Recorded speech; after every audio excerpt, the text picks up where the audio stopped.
Hello and welcome to Breakthroughs with Bree, where we are discussing all the topics that create extraordinary breakthroughs in our personal and spiritual development journeys.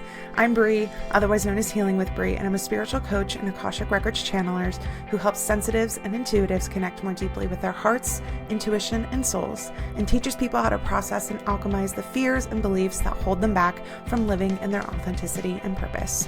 You're in the right place if you like to hear about spirituality, psychology, healing, consciousness, manifestation, developing your spiritual and intuitive gifts, and living from your heart and soul instead of from your fears and ego. I hope you enjoy this episode.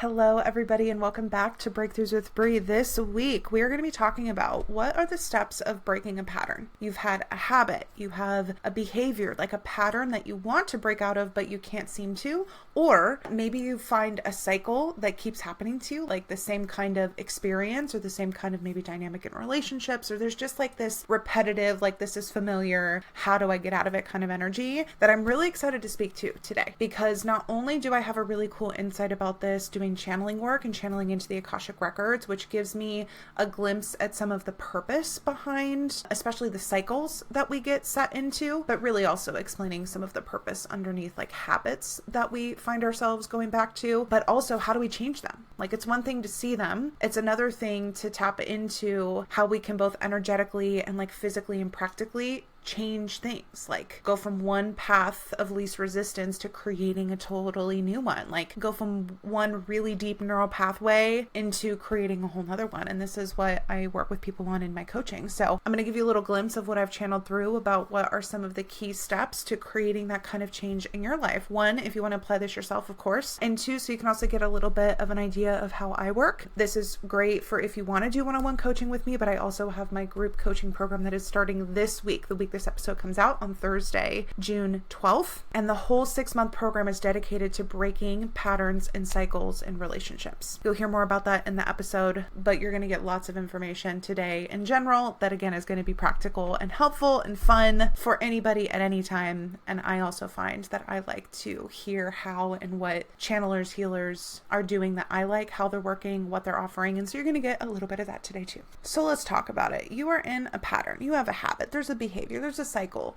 that you're like, Bree, I'm not loving this. I'm doing it. I keep getting sucked into it, but it's not lighting me on fire. I'm not feeling most alive. Maybe I'm not even feeling good. Maybe I'm even feeling a little bit of shame about this habit. And I just don't know where to start. I don't know what to do. This episode's for you. Okay. First thing I want to say about this is a story that happened with multiple of my one-on-one clients all at the same time. In different variations, they basically said to me, I know what I should be doing, but I'm just not doing it. And I don't know why. I'm just not doing it. And we had this whole moment with them where we had to sit down. I had to virtually hold their hand and say, look, yes, you know what you would like to be doing. You know your point B point, right?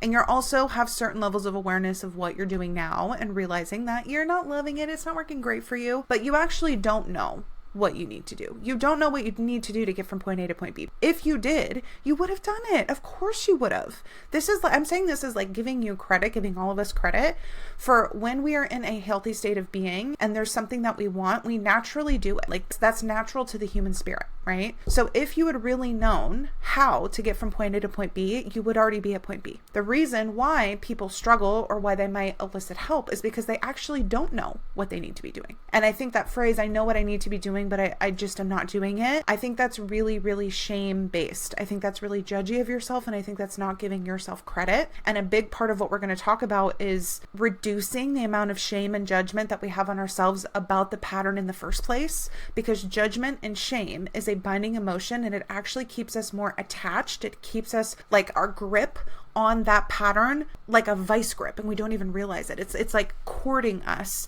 to this pattern, cycle, whatever, that's making it harder for us to release it. Okay. So if you find yourself saying something like, oh, I know what I need to do and I'm just not doing it. No, you don't. Bullshit. That's not true, because if you really knew how to get from point A to point B, you would have already done it. There are like actual skills, techniques, processes to understand that help you really transform the body out of deep-rooted patterns and habits. And they're probably things you were never taught, no shade, no hate, that you would benefit from learning to help you go from point A to point B, help you get to that desired state. And it's very empowering and very kind to acknowledge that sometimes there's a learning curve or that we just need a little bit of help. That is the most empowered energy that we can be in, the most compassionate energy we can be in to create the healing and break out of these patterns that we really want. Great news, everybody. My next group coaching program is officially starting on June 12th of 2025. It's going to last for 6 months, and it is called Cyclebreaker. It is a healing coaching experience to help you break out of frustrating or toxic relationship cycles in your life so that you can create the healthy, reciprocal relationships and community that you want from the inside out. I myself, as well as so many of my clients, have come to me feeling really frustrated about why the same dynamics keep showing up or keep persisting in relationships in their life. This can look like the same fight that you have over and over again with your partner. Maybe the exact subject of the fight changes a little bit and the vibe of the fight is pretty much the same. This could be the same weird friendship dynamics where maybe you're always making plans, or you're always the one that's trying to make things happen or asking about them and they're not really asking about you, or maybe they're always bringing the same kind of drama to you and you're feeling really perplexed and maybe really frustrated about that. Or this could be relationships that you have with family members. Maybe you're really trying to have a different kind of relationship with your siblings or with your parents, and you feel like you're hitting your head up against a wall. You really want a relationship that feels healthier, but you just don't know where to start. Everything you've tried hasn't really worked, and you just want to break out of the cycles that you've been seeing over and over again in these relationships that are really important to you. In this program, we're going to reveal what this pattern is really about. We're going to figure out what part of this is yours and maybe like sneaky projections or attachment wounds that you have going on, and what part of it is theirs. We're going to heal any inner child stories that are contributing to these triggers. And we're going to learn how we can start to communicate really effectively, really clearly, our needs, what we want.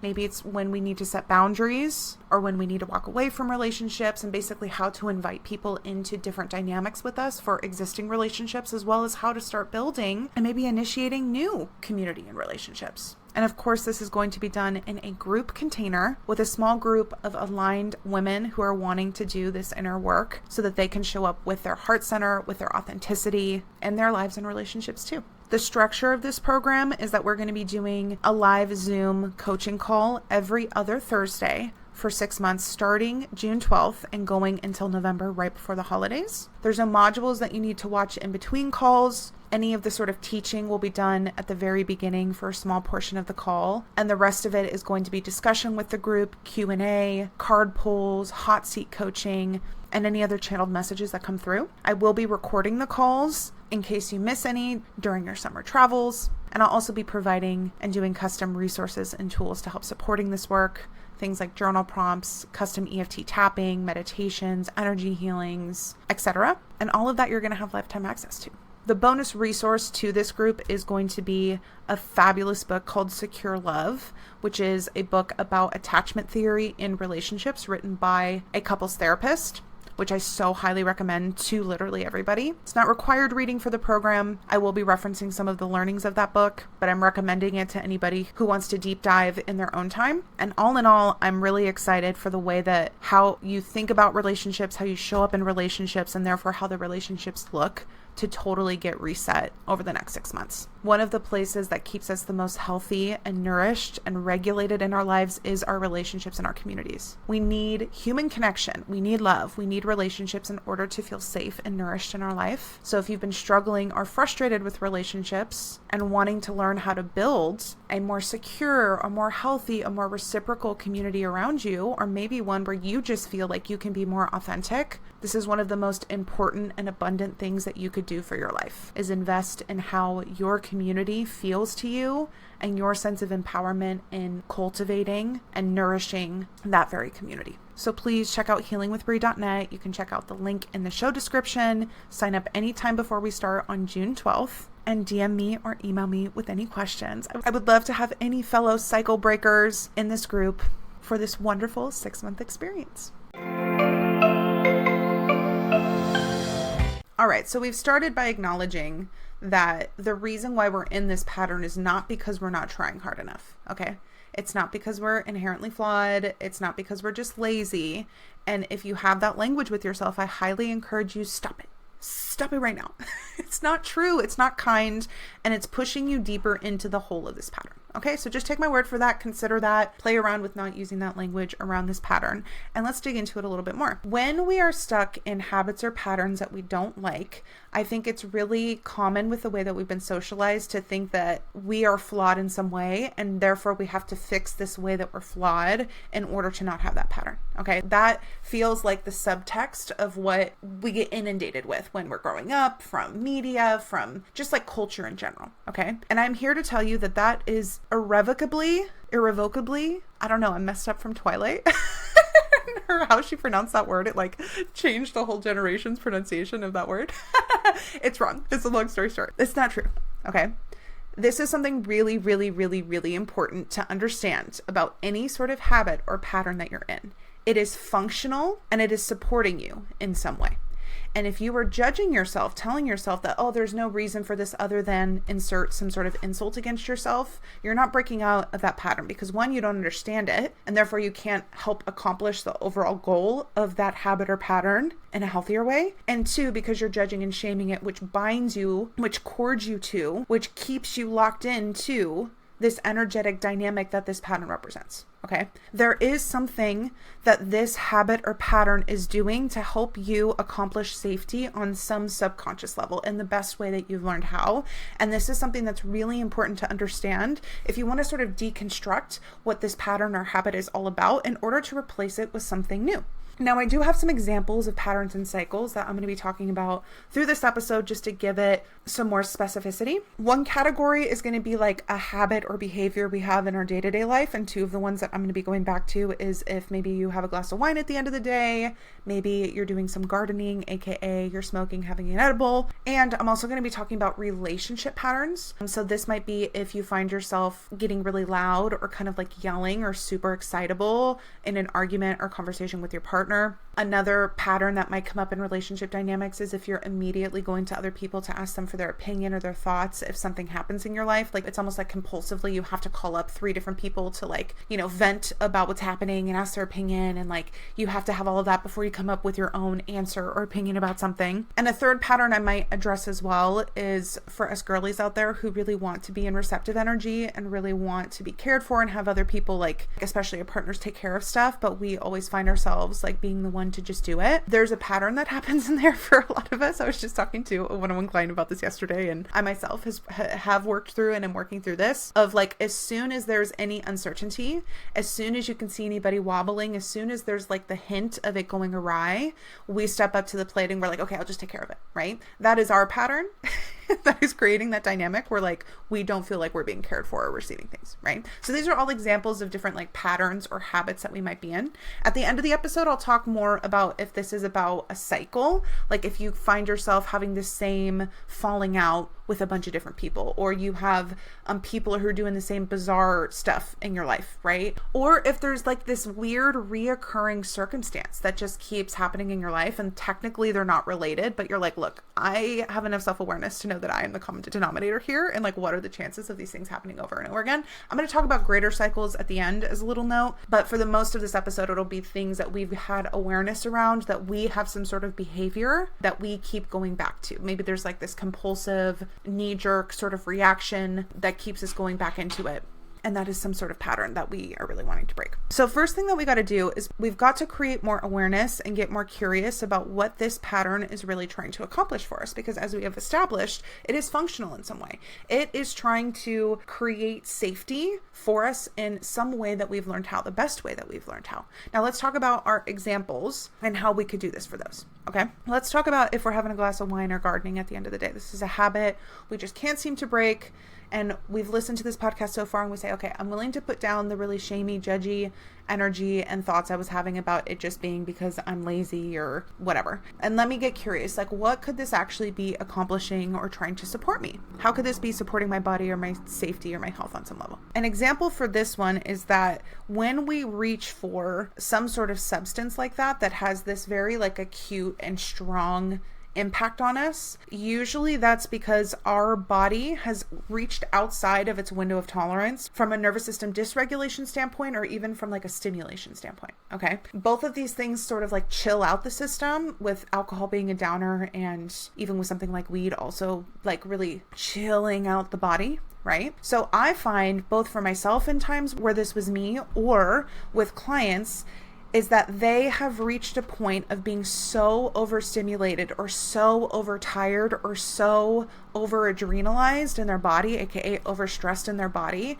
that because it's gotten so extreme, the body needs something equally extreme to bring you back down to your baseline. Now, the body is so intelligent about trying to get us back onto our baseline, back within our window of tolerance of what kind of stimulation feels safe for the body. And it knows that when we get into that place is when we can start to have more healing, restoration. It can do some of its more regenerative processes in the body that keep us healthy and therefore keep us safe because they keep us alive, right? So even something as simple and as common as always, having a glass of wine, again, gardening, whatever, at the end of every day, like it's a part of your routine, even though you don't want it to be. The function that it's probably exercising for you is helping you manage the level of stress and stimulation that you are accruing through the rest of your day.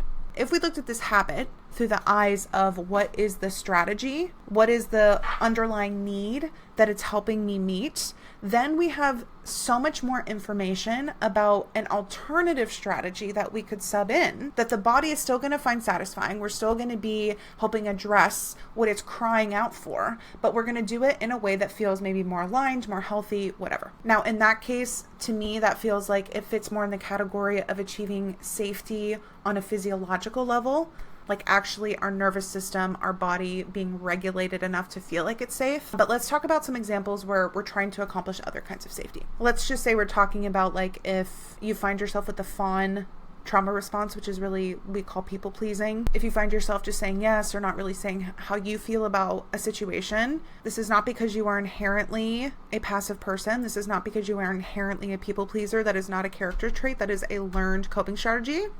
PSA to everybody out there. It is not a part of your character, I promise. If we start to get curious, what is this helping me accomplish? How is this trying to gain me safety of some sort? I have found that this fits under the category of relational safety. One of the things that we need to feel good in our lives and for our subconscious primal brain to believe that we're safe is relationship connection that feels reliable and that feels deep enough to where we are actually being seen, like our needs are being seen, and therefore they have a chance to be met within that relationship context. Okay, so when we look at something like people pleasing, probably what we've learned, and this is so complex, there's so many episodes I have about this, but we've probably learned that the way that we are most likely to stay connected to other people in relationship is if we don't have needs and if we cater to their needs. That is when instances where there might be threats to the relationship, I say in quotations, like if we perceive conflict as a threat to a relationship, where it minimizes the threats and therefore makes us think that we're more likely to stay connected to important people in our lives, or just to people in general. Right? So that if we get curious, we try to increase our awareness about what is the underlying function, purpose in this habit or pattern, it would be to maintain connection with important relationships. That is a function of safety that is primally important to the body. The third category that I have for safety when we're thinking about like how do these patterns or functions or cycles support us and keep us safe in some way, we have the physiological aspect, we have the relational aspect, and I have another category that I'm calling the existential safety. And this is basically when we have identified ourselves as some way, or the way that we understand the world is fitting in some, structure of beliefs, and we need to act a certain way in order to stay aligned with who we think we are or the way that we think the world works. Because if we didn't do that, then we would basically have like an existential crisis. And that is also threatening to the subconscious mind. Like for us to have a full existential crisis really could lead to physical harm if we got into a really dark place mentally. But the subconscious mind likes to keep everything congruent. It likes to have things stay in alignment. Right? Because that creates less internal conflict. And again, even internal conflict can be a threat to the overall well-being of the person, right? So trying to stay within the parameters of our beliefs and how we identify ourselves in the world is another function of keeping us safe on that like existential level. One of the examples I'm thinking of this for right now, and it ties into the other kinds of safety too, which of course it does because these things are all very much linked. But like if you have always identified yourself as like the giver or the helper, and you really think that that's who you are as a person, or maybe that's just how the world works, that people just do things for other people without any boundaries, without any hesitations, whatever, then on some level, you continuing to function in that role is helping you stay aligned and safe existentially. Because if you were to act differently, that might create this question of who am I, or am I even a good person or the person that I thought I was? Right? Or I find that this happens with people when they have some extreme cognitive dissonance, or they're not willing to kind of make connections between ideas, and they're not willing to like really consider new things or think critically. I find this happens a lot socially with like the way that, political groups are kind of like pitted against each other. Sometimes like our brain is not willing to let in new perspectives because that would question the current existential sort of like structure we have in our brain. And that feels really dangerous because to have a whole like, what is life about and what does this mean? And if I don't believe that, then what do I believe? Is like a very scary and on a subconscious level, like dangerous thing, like a threatening thing to happen in our mind, because then the foundation that we're standing on, the way that we're understanding the world is no longer stable. Now, is that an important thing to be able to do just to like be a healthy, mentally flexible human? Of course, but a lot of the times we're not taught how to be able to be flexible in these areas, and our brain takes over to try and keep us safe, and we become very rigid in these areas, right? So I think that some of these habits and cycles that people get into, even about the level of openness or not openness that they have about other ideas and other people's experiences and their ability to challenge their own thoughts, it kind of fits into this existential safety category. And it's their brain, their subconscious mind, literally putting on blinders to things that feel like it would threaten what they've been taught about who they are, what makes them good, and how the world works. Ooh, we really went on a fun little side quest with that one. So yes, consider those three categories: physiological safety, getting my needs met, getting food, roof over my head, and to the body, this can also be literally staying within that window of stimulation that we're experiencing throughout the day, the level of stress that we're experiencing through the day, letting that be within the window that our body has learned is safe and therefore that we can tolerate, versus when we get pushed outside of the window and then we're dysregulated, where our system is completely overwhelmed. It's like zapped, right? All of that can represent physiological safety. Relational safety is, do we feel like we are staying connected to important people, that those connections are not threatened, and that we're still having the opportunity to be seen and heard and have community around us that we can go to? Or if there's some sort of behavior that our beliefs have taught us threaten our ability to stay connected with people, right? And then that third one being that level of existential safety that I just talked about. Now that we are looking at our patterns through this lens of how are they trying to keep us safe in some way, there's another level of this that's really exciting to do. Once we see the underlying need that these patterns are trying to address for us, then that creates the question of, is there a different way that I could go about meeting this need? For the example with the wine or the little bit of gardening at the end of the day, when we see that, oh, this is about my body being way overstimulated, outside of my window of tolerance, maybe overtired, overstressed, and this is about coping with that level of stress and trying to bring my body back inside my window of tolerance. Now that I see that, what is another way that I can meet that need? Or even, wait, I'm gonna hit you with it, or even maybe managing my stress and stimulation levels so I'm not pushed out of my window of tolerance during the day and my body is not as overwhelmed, which decreases the need, that compulsive need that my body has to reach for a more extreme tool like alcohol, substance, whatever, to try and bring everything back down. Whoa. See how many opportunities open up when we're actually looking at what we're looking at in relationships. Let's just say we're thinking about people pleasing, right? Like if this is really about maintaining connection, then we could ask ourselves, one, do I really believe that me speaking up for myself is threatening the connection? And maybe the answer is yes. Maybe there is a belief that's deep inside there, a formative experience, kind of like an open trauma loop about that we've not resolved, that's leaving a very strong impression of, if we speak up, that creates a very real threat to that relationship and I'm just not willing to risk it. And then that creates a whole nother game plan from that point, right? Like reprogramming some beliefs, closing some of those trauma loops, resolving some of those stories so that you have a belief system that supports authentic expression and helps give you a better map for how to create healthy relationships that actually support your authenticity and are mature and healthy, etc. Right? Another one I have on here is the yelling. Like if you're in some sort of disagreement, maybe with your partner, if we really get down to what is that about, I find a lot of the time that's about feeling seen and feeling heard by your partner. And if that's really the goal, is yelling the best way to accomplish that goal?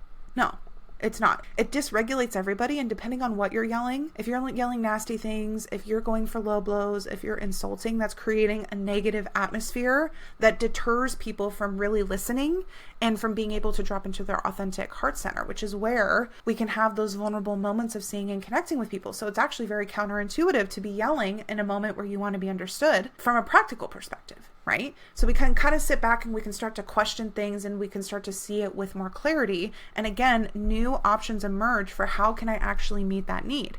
Okay, so we've made a good way through here, this process of what does it look like to actually break a pattern? 1, create more awareness around it. 2, get more curious and release this judgment and this shame that we have about having that strategy in the first place.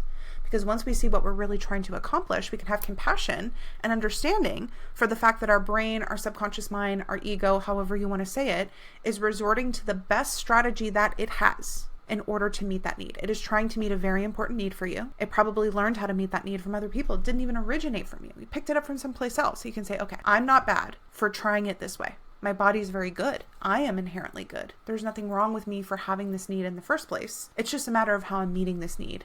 And our bodies, our brains are incredibly flexible. We can change, we can switch this up. So we do that. We reduce the shame, judgment. We see what this is really about. We have much better awareness for what's really going on with this pattern or habit.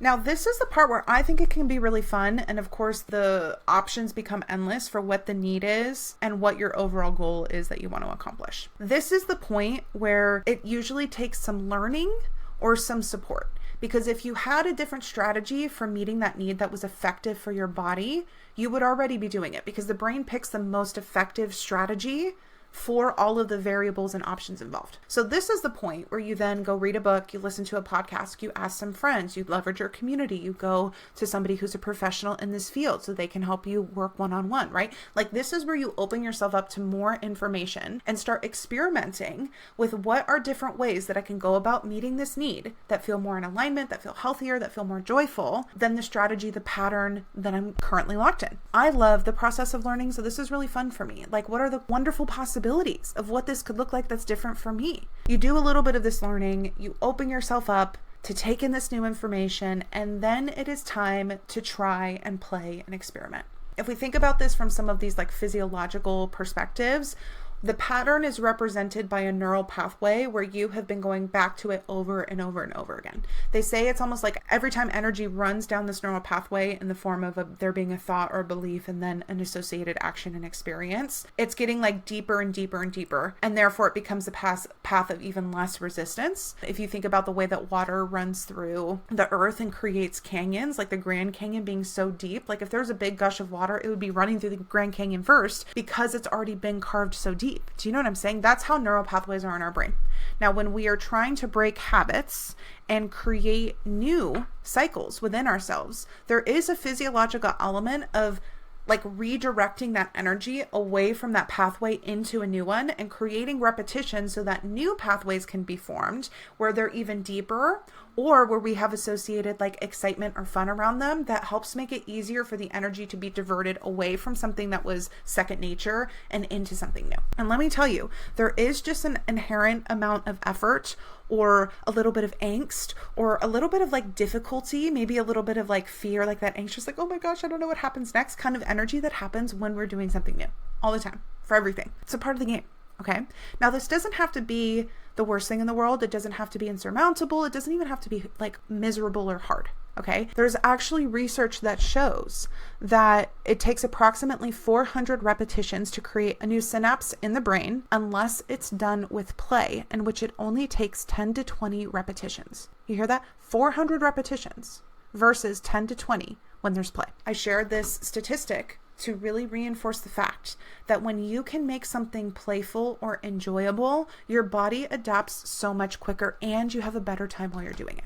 So after you take in this new information about how you can swap out that old strategy, we used to call it a pattern, we used to call it a habit, but now we're looking at it as a strategy. When we learn to swap that out for something else and we can introduce a level of like experimentation, play, fun into it, it makes it a lot easier, that 400 versus 10 to 20, for you to be able to adapt this new strategy without there being so much mental effort. Okay, so that's my number one tip, is make it more fun, make it more enjoyable. Now, here are some other things to take into consideration when you're doing that swap out and starting to do some repetitions. One, for our body to be able to try something new, it needs capacity. It needs mental capacity, emotional capacity. It needs nervous system capacity. Okay. Like if we think of our life as being, I don't know, like a gas tank in a car, right? Like we have so much energy that we have each day and we're allocating that to different areas of our lives where we're applying our attention, our energy, et cetera, right? Now, if your tank is being fully used every day, and most people are like overdrafting their energy tanks, right? But if it's full every day with you just doing your day-to-day things, you're not going to have the energy that it takes to redirect into new pathways, into new habits, right? It makes it very, very hard when we don't have energy, nervous system capacity to do new things, because our brain and our body thinks that we are in survival mode, right? We don't have the luxury of space or this or that, and therefore it has to be on all the time. Our bodies have to be on. We're in a state of like subtle, maybe dysregulation because we're always going, right? Our body is not open to change. Like the parts of our brain that help bring on change are not on. Like blood flow doesn't go to them when we are in this dysregulated danger state. Okay. So another tip in all of this is to honestly look at your life and say, do I have capacity to create really deep, meaningful change? Do I have space in my schedule? Am I managing my body, my emotions, my thoughts to where I'm not overdrafted all the time? And if that's not the case, if you are overworked, what changes can I make in my life to create more capacity to make these changes that are going to change the quality and trajectory of my life forever? Because they're important to me. I deserve to have a different experience. Nothing changes if nothing changes, you know? How can I create space for this time period where I'm really intentionally trying to swap out these strategies and create change? It can be as easy as happening in 30, 60, 90 days, right? But can you make an effort? Can you prioritize a period of time where you are saving, you're putting off a little bit of energy, a little bit of time in your schedule towards being able to really swap this stuff out? Because it does take a level of mindfulness. Like we do have to be moving slow enough to catch like, oh, there's that thought. That's the very first domino of all of these ones that fall that lead me into that same coping strategy or that same pattern that I'm literally trying to get out of. Right? Like we have to be able to catch those things. And in that moment, take a deep breath and like, okay, what I'm going to do is my other thing that I've learned instead of my old one. Right? Or even like with, again, like the wine at the end of the day, like, do you have the energy to try something different instead of just going to the one thing that feels easy? When you have the impulse to yell at your partner, do you have the emotional bandwidth to be able to take a deep breath and say, okay, I'm feeling really overexcited. I'm feeling unheard. And normally I would go to raising my voice, but I don't want to do that. And I know what I need to do is regulate my body a little bit. So I'm going to go take some deep breaths, do some breath works. I'm going to be back in 5 minutes. Like, do you have enough time in your schedule? Do you have enough emotional capacity to be able to pump the brakes, give yourself a minute so that you can come back and create a new pattern? You just simply cannot get around the fact that you need a little bit of that capacity in your space in your life to create the change, like physically, physiologically, and of course, energetically. That's got to be on the table if you really want to see the changes that you've been putting all of this intention into. And really, that's it. It's the follow through from that point on. And then you're going to revisit this same process, this same cycle for anything in yourself that you're really trying to create adjustments. And when you create adjustments in yourself, your life changes as a result. I know sometimes it can be so easy. It can be so attractive to point our fingers at something externally and say, it's that thing's fault. That is why I'm experiencing this. It's not me. It's that. If that would just change, things would be better. And on some level, like, I get where that comes from. But what I've learned, the more I do this channeling work, the more that I'm doing manifestation work, the more that I'm doing healing work with clients, is that if you want something outside of you to change, then there's something inside of you that needs to change. Even if it's something as simple as you saying no to things that you would have said yes to. Even if it's just as simple as that, that can be the change in yourself that changes the trajectory of what you're experiencing and therefore the cycles of what you're experiencing in your life. I'll take these last few minutes to talk about it from that big picture cycle perspective. Let's talk about that one I mentioned at the beginning of the episode about the girlies who are wanting to be more in their receptive energy. They want to be able to step back and let other people take care of stuff. They don't want to have to be the one that it always falls on, blah, blah, blah, blah, blah. For bigger cycles, usually it's a combination of a lot of small choices that have this domino ripple effect to a full circumstance and a full dynamic that you're experiencing over and over again.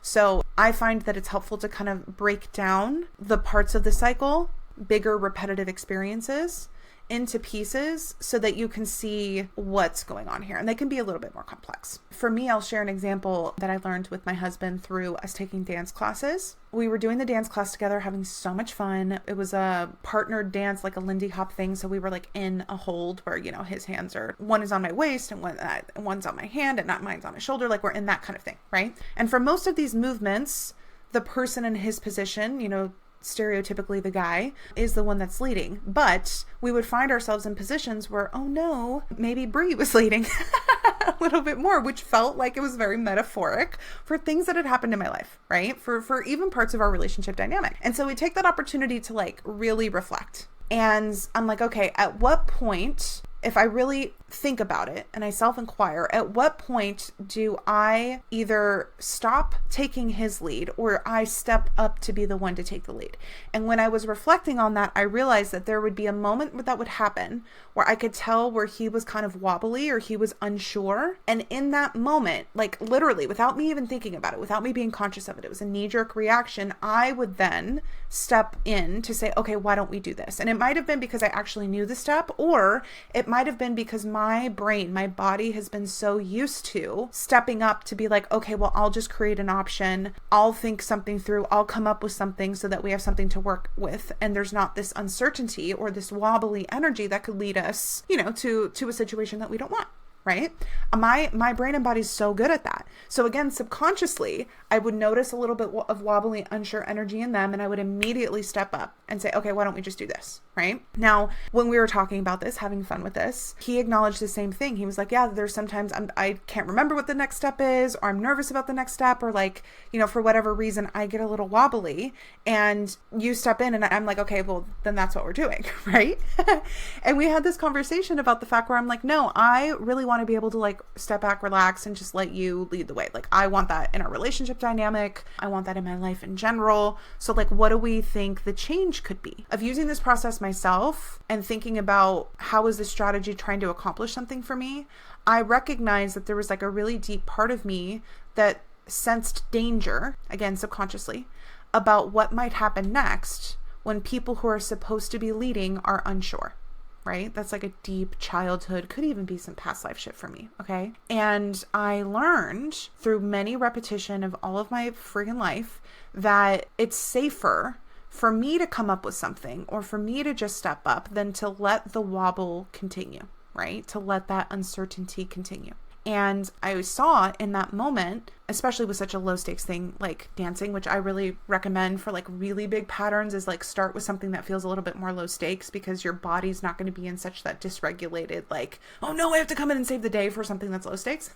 And that's where the change can start, build up to it, kind of titrate up to like more intense stuff. But in this low stakes circumstance, I'm like, it is safe for my dear husband to be unsure and to maybe lead us into the wrong step or not lead us at all. Like, who cares? It's fun. It's fine. And in that way, I can also practice teaching my body that we don't have to jump right in, that we can pause and maybe make a decision. Is this a circumstance where I do feel like it is something I need to jump in on? Or in my commitment to staying in receptive energy, which is also staying in trust energy, by the way, I trust that this person's going to figure it out and that I'm going to be safe while they figure it out. I'm going to be safe trusting their judgment. I'm safe because I trust my judgment in picking this person, right? I trust our dynamic that they can experiment. They can try something new. If they really are unsure and want to collaborate, they know that we can talk about it. But otherwise, like, let them experiment, let them try, and just sit back and genuinely be okay with that. Not be there ready to slap her wrist or you could have done this better, but like really, oh no, it's okay.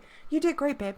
That I love what you came up with, right? Like have that energy to support my partner and doing the very thing that I want them to be able to do.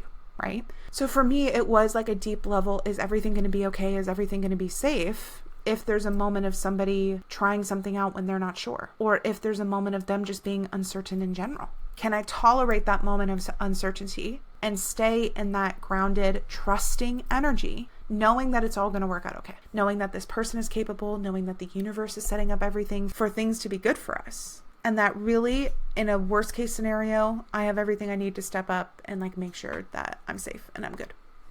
You know, like if it's like a bigger thing than just the dancing, right? So for in that cycle in my life of feeling like, I have to work so hard, I'm always having to do everything, I'm not getting supported, I'm not in receptive mode.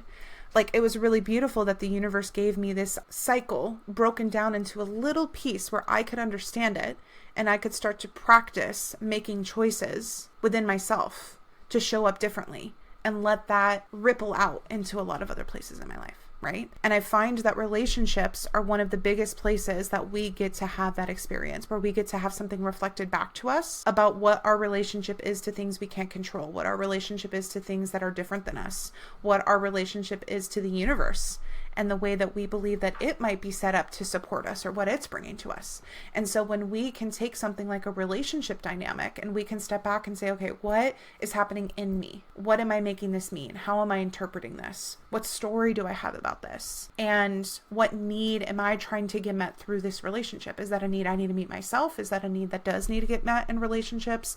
And then what is my game plan for how I go about getting those needs met? Maybe it needs to be a different game plan. Maybe it's a similar one with just some adjustments, right? Maybe when I go through this process, I see and have conviction for the fact that it's not me that's causing the problem, but this person who doesn't have capacity to meet me in the way that I need to be met. And therefore, what the change in me needs to be about making choices to be in relationships with people who have even a chance to create a relationship dynamic that I want. Right? That's still a change in me, but just maybe a different one than I was hoping for, right? Like these are really profound places that we start to create a different ripple out to the universe that shows up in every other place in our life. It shows up in our health. It shows up with money. It shows up with friendships, right? In our careers, in our manifestations. And relationships are just one of the most important and potent places where we do that. All of that to say, that is why I chose for this group program to be about breaking cycles and patterns in relationships. So if you really want to learn how to apply steps like I've talked about today, a deeper level of how do you do those? Like, what does that look like, Brie? If you want the meditations, if you want the journal prompts, if you want the EFT tapping, if you want the hot seat coaching, which we're going to be doing on calls, if you want the ability to ask real life questions and get advice, like we're going to be doing in our WhatsApp chat, like this is what we're going to be focusing on for 6 months. We're going to really be able to go in deep and create that new ripple effect during this time together. And I'm really excited for all the people that are already signed up and those of you that are still to join. If you have any questions about this, please email me, please DM me. I love being able to talk with people to see if what your goals are for the kind of change you really want to see in your life is a fit for the intentions that I have for this program. And if it's not, I'm so happy to tell you that, because I want you to find the places, the support that's going to help you bridge that gap in your life, depending on where your point A and your point B is. Or even if it's like a logistical thing, like what time are the calls? Thursdays, 5:30 p.m. PST, every other Thursday, by the way. Or, what happens if I miss a week? Or what about the payment plans? Like, can I do a deposit and reduce the monthly payments? Of course you can. Like all of that kind of stuff, just send me a message. I would love to chat with you about it, whether it works out that you join or not. Our ability to look within and to create the change that we want to see is part of us stepping into our power. And when we're in our power, we create the blessings. We co-create the blessings, I should say, that we all are entitled to, that we all deserve to have. I want so much for especially the women in the world to tap into that power again, to tap into where am I experiencing something that doesn't feel good, that doesn't feel like it lights my soul on fire, and how can I create the change to where my life does feel wonderful in this area, where I feel like I have freedom and that I'm so loved and supported, and therefore I shine and I pour back into the world. Like I want so much for that for all of you. Again, for all, especially all the women out there. And so it's such a blessing, and it's really fun to create offers and containers like this group coaching program where you really get to learn how. And we get to do it in relationship together and in community together. So I'm really excited for it to start this week. Again, Cyclebreaker, the link to sign up is in the show description. I don't know that I'm going to run this again. I have no idea. I might not. It might change and turn into something different. I might maybe sell a recorded version, but not do a live community part. I have no idea. So if this is something you're really excited about, I really encourage you to sign up. That's all for today. I hope that you guys have a wonderful week. I hope this was helpful for you to look at maybe some of the habits and patterns and cycles that are happening in your life in a different way, because you don't have to be stuck in anything, literally nothing at all, which is kind of overwhelming, but also really exciting. So yeah, we'll be back. I'll see you next time for more breakthroughs. Love you all. Mwah, mwah, mwah, mwah. I'll see you next time. Thank you so much for listening to this episode of Breakthroughs with Bree. But before you go, please take a moment to either rate and review the podcast on whatever platform you're listening to it, or share this episode or maybe one of your other favorites with friends or loved ones that you think might enjoy or benefit from this content. Both of those things help more than you know, so that I can keep creating these episodes to help us all have more breakthroughs. Remember, you can connect with me on social media, sign up for my email list, hear what products, services, or events that I'm currently offering, all in the link in the show description, or by visiting my website, healingwithbree.net. Thank you from the bottom of my heart for your support and for the time that you're taking to heal yourself and align more with your beautiful soul, as it helps us all so much more than you realize. I'll see you all next week for more breakthroughs.